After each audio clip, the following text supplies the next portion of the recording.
মেনোপজের সময় আমাদের ত্বকে হঠাৎ এত পরিবর্তন কেন দেখা যায় জানেন? আসলে এই সময় শরীরে এস্ট্রোজেন কমে যায়, আর এই হরমোনটাই ত্বককে রাখে নরম, মসৃণ আর হাইড্রেটেড।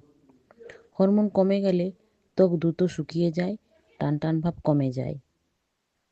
এছাড়া আরও একটা গুরুত্বপূর্ণ পরিবর্তন হয়, আমাদের কোলাজেন প্রোডাকশন কমে যায়। কোলাজেন কমে গেলে ত্বক ঢিলে হতে শুরু করে, ফাইন লাইন, রিঙ্কেল বাড়ে, আর স্কিনের ইলাস্টিসিটিও নষ্ট হয়।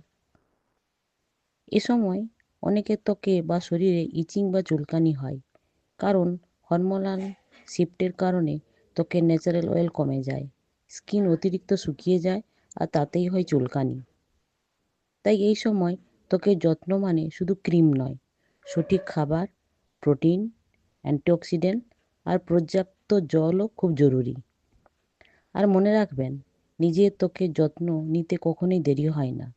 যদি বুঝতে না পারেন কোনটা আপনার জন্য ঠিক, তাহলে আমাদের স্কিন এক্সপার্টের পরামর্শ নিন, কারণ সঠিক গাইডেন্স থাকলে ত্বককে সুন্দর রাখা খুবই সহজ।